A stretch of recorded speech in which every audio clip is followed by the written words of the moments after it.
don't forget to like and subscribe, because today we're going to act some true scary animations. So don't forget to like and subscribe and for the notification. And now let's get into the video. There's a reason why that saying exists. I'm Brenda, and I was coming home from a party last Sunday. My friend lived on the outskirts of town, and I ended up staying late. My friend told me to crash at his place, but I refused as I had to go home to my dog. Driving down the long, empty highway surrounded by vast fields in the middle of the night felt like quite a stress reliever. I rolled down the window and let the air brush across. Wait a minute. I still know any other path. Why do you have to cross somewhere that's very dark that you know? Something comes with the bush. Who does that? Sorry guys. My face. As I went to turn on the music, I saw that I was running out of gas. When I reached the gas station, I found it completely empty. The blinking light of the small snack store hinted that it was open. There wasn't anyone outside to help with refilling, so I got out of the car and started walking towards the storefront. As I said, I had just come from a party, so I was wearing high heels with a short-flared skirt. The ambience was so quiet that when I walked, my footsteps echoed into the night. Suddenly, I saw movement in a dark corner and I stopped. Someone was standing right next to the store, but he kind of hid himself in a shadow. It was a man. Excuse me? Are you going to help me refill my car? I would love to do that for you. No. The man came into the light, revealing his appearance. He had a box-shaped face and his eyes were creepy. He had long, thin hair that gave him a messed-up appearance. He wore a dingy blue jumpsuit and was holding a big crowbar in one hand. Are you the owner of this place? Yes, and I'm at your service. Should I call you ma'am? He tilted his neck while laughing uncomfortably. His eyes never blinked and they were fixated on me like magnets. By this point I was extremely creeped out, so I turned and started walking back to my car. I was hoping to get the job done and set out on the road as soon as possible. The man walked behind me, even with my back turned. I could tell he was grinning at me the entire time. As soon as I reached my car, I went to open the door and the man suddenly picked up speed and pushed the door closed, stopping me from getting in. I can't let you get in before I'm done filling your tank. What? Why? I've never heard of such a thing. I moved away from him in fear while pelting him with my questions. What if you drive off without even paying me, huh? Are you crazy? Get away from my car. I'll get a refill somewhere else. But the next one is miles away. What if you run out of gas? That's none of your concern, mister. I can... Patrick! What? My name is Patrick! He scratched his back with the crowbar and again tilted his head to one side, giving me a top-to-bottom stare. Now I felt a cold shiver race down my spine. His body language seemed threatening. He did look like he would lunge at me any time with that gigantic metal tool, so I remained quiet. The man started filling the tank. Whatever he didn't take his eyes off of me once, and that smile stretched his face, growing bigger by the second. You're good to go now. Saying this, he backed off from my car. I unlocked the car doors and jumped back in. A little ray of hope that the guy might just be creepy and not some psycho killer had just started to rise in my heart when I noticed a hand waving at me from inside the store. The hand was at ground level and trying its best to grab the handle, but then it dropped. It took me a second to realize that whoever that hand belonged to was probably lying on the floor of that store. The man suddenly snapped his fingers right in front of my face. Hello, what about my money? Yeah, sure. I searched through my wallet and the man suspiciously looked behind him. He didn't realize that I had seen the hand. He looked back at me. The evil smile was long gone and a confused face watched me instead. After handing him the money, He turned around and started walking back to the store. Now that he had his back faced towards me, I saw his dirty white t-shirt. There were 2 smeared stripes, which at first looked like red paint, but then the horror jolted me. Do you need anything else? He again turned and yelled. I could sense anxiety in his voice. He just wanted me to leave, and I now knew why. I started the engine and drove away. The man stopped and watched me leave. When I was out of his sight, I pulled over to call 911, but it would take time for the cops to arrive. So I grabbed a small tire iron from the trunk of my car and took off my heels. I ran back to the gas station, but this time, I snuck towards it from the other side. I reached the outside of the window and peeked into the store. The man was standing inside and talking to someone. Once I heard what he was saying, my blood turned to ice. Well, looks like you ain't as lucky as her. God is great. Now, let's finish what we started, shall we? No! I saw the man raising his crowbar, aiming for a woman lying on the ground. I smashed the window with my tire iron, breaking it into pieces. Stop! You? I shouldn't have let you go in the first place. He ran to the exit to catch me, but the girl lying on the floor bit his leg. You witches! This is why you all need to be punished! I quickly vaulted from the window ledge and bashed him on the head with my tire iron. He was knocked unconscious almost immediately. The cops arrived and took him away. He was cursing me the entire time. The girl who I saved was Nina. She too had stopped for gas on the way home, and this crazy gas station owner planned to make her his victim. When I first saw him, he was hiding Nina's scooter at the back of the gas station to avoid any suspicion. But thank God I was there in time. Otherwise, who knows what would have happened to her.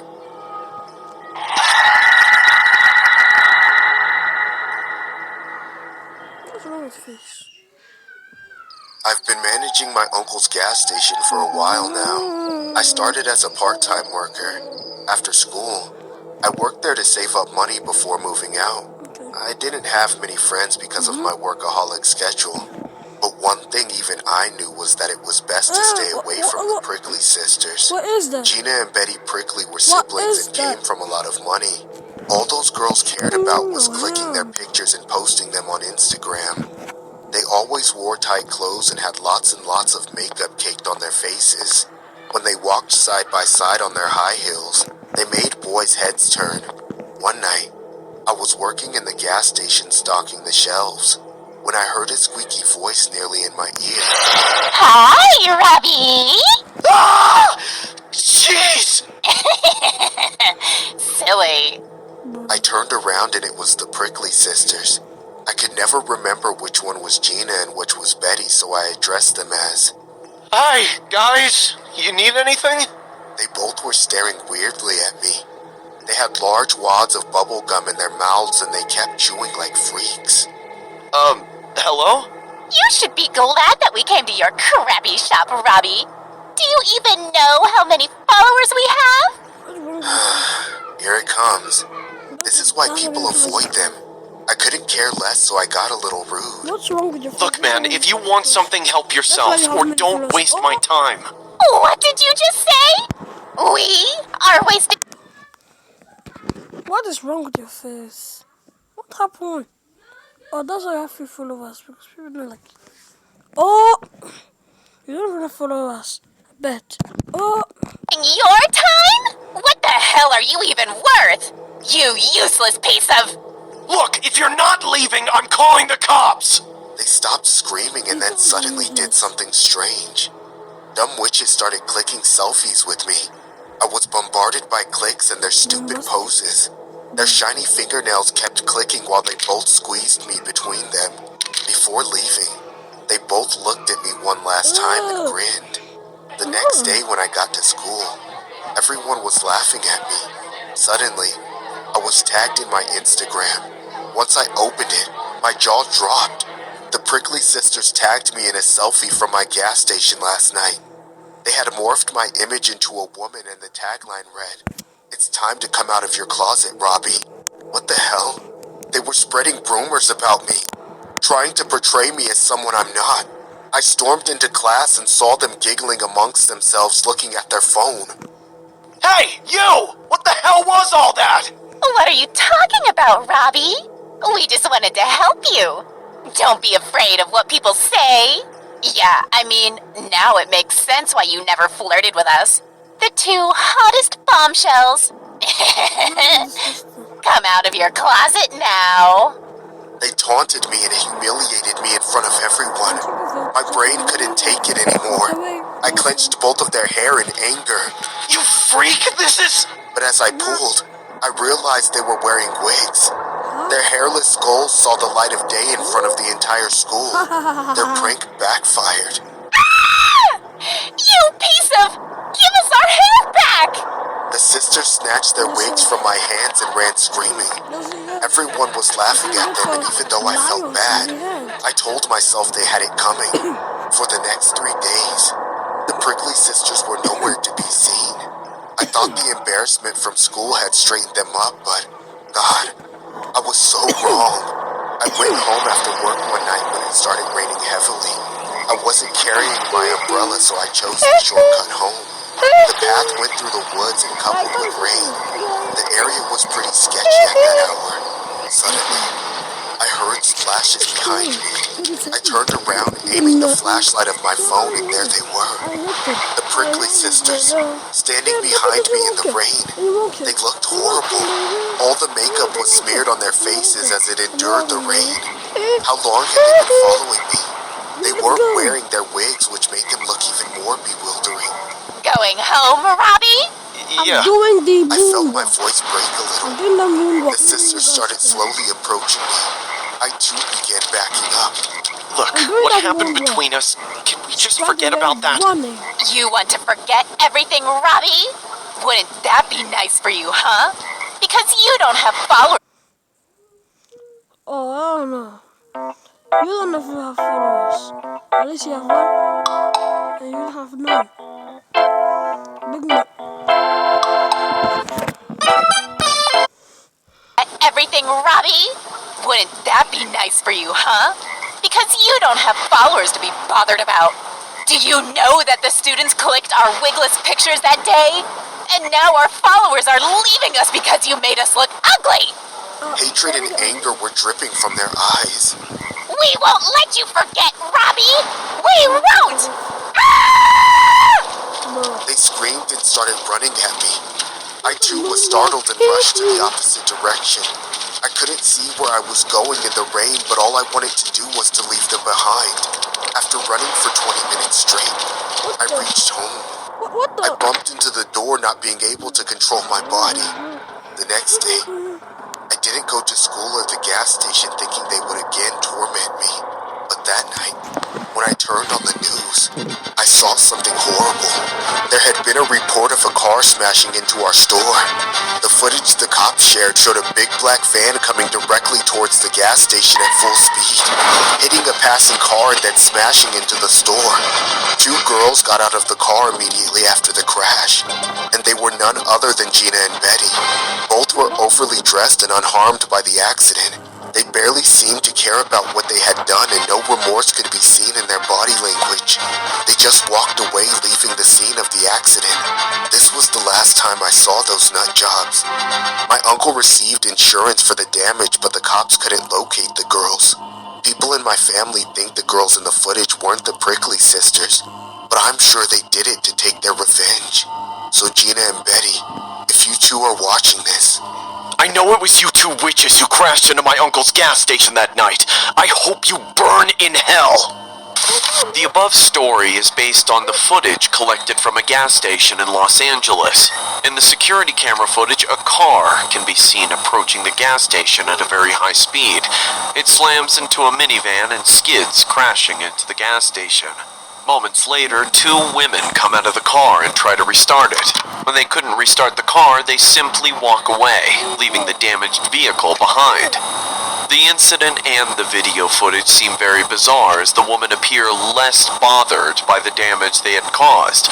There have been no reports on this accident, and those two women were never caught as well. When I finally got off work, it was midnight. I highly doubted any restaurant would be open now.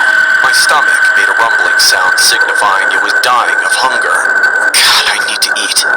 I hurried down the office elevator, finding myself on the lonely, dark streets. My house wasn't far away, but no man can sleep on an empty stomach. That's when I had an idea.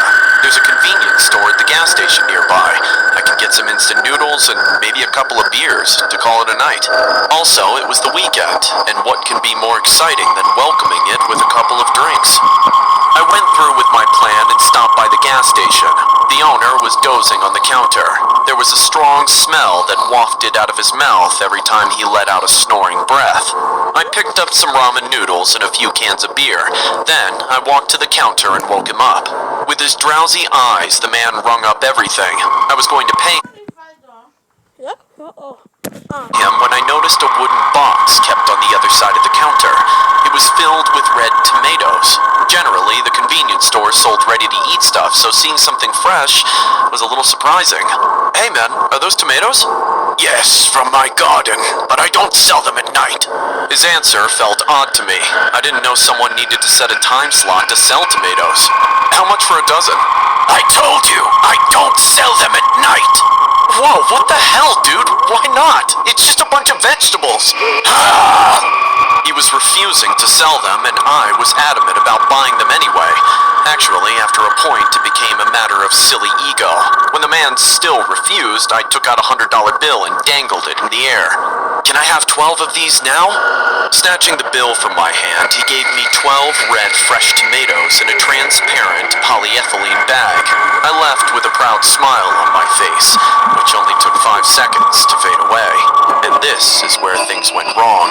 I was walking along on the sidewalk and there were no cars on the streets. That's when I heard something behind me. I looked back but saw nothing but the empty highway behind me. I'd already wandered far from the gas station.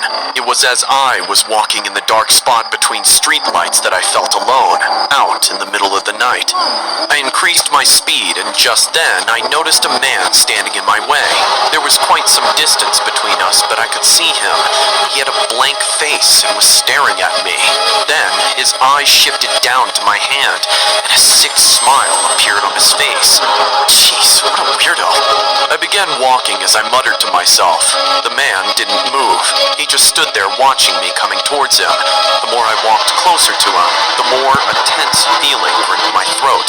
What if he tried to do something? We were inches apart when I changed my lane to walk past him, and he surprisingly moved aside as well again, blocking my way. What the? I moved to my left, and so did he. What's your problem, dude? He pointed at my bag of tomatoes and asked for one. Realizing he wouldn't move unless I gave him one, I heaved in disappointment. Maybe he's just some hungry homeless guy. I gave him one red tomato. He took it from my hand with his long, bony fingers and moved away. I started walking, but kept turning back to see what he was up to now. As soon as he got the tomato in his grasp, he chomped a big bite out of it. The tomato was so juicy that the red juice leaked from the corners of his mouth, dripping on his clothes. The way he ate tomatoes made me cringe.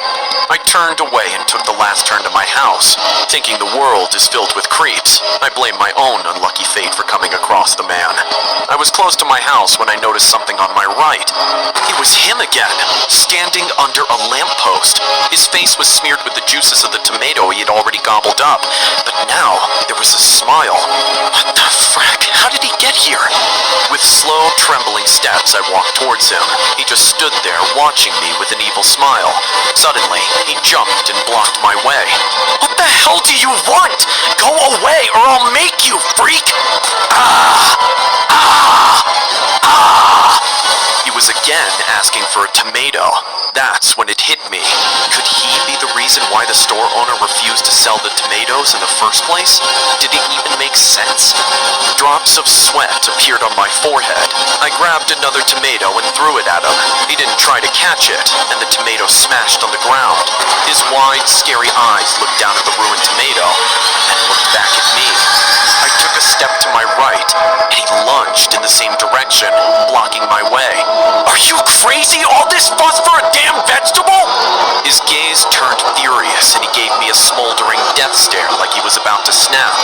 I grabbed my house keys tightly in my other hand. I could see my house flashing like a beacon of safety on the other side of my life and death situation. He suddenly started walking towards me. I wanted to move, but my legs froze. My breathing got heavier.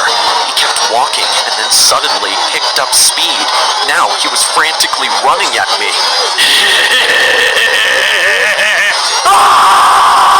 I threw the bag of tomatoes at him and ran for my life. I only stopped when I got home. As soon as I got in, I slammed the door behind me. Not once had I looked back during that time. I checked if all the windows were locked, and then cowered under the covers for the entire night. I even forgot to eat. The next morning, when I got up, I found that someone had left a note on my porch. The note read, "Did you know a tomato is a fruit? I bet you didn't." Wow. Now that is sort of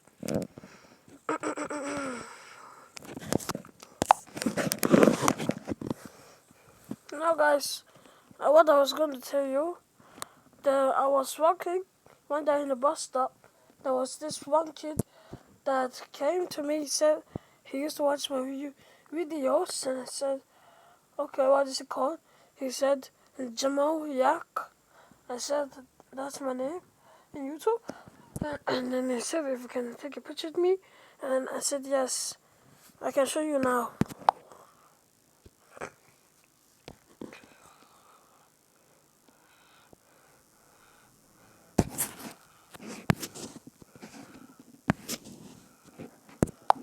Actually, I didn't do a picture well.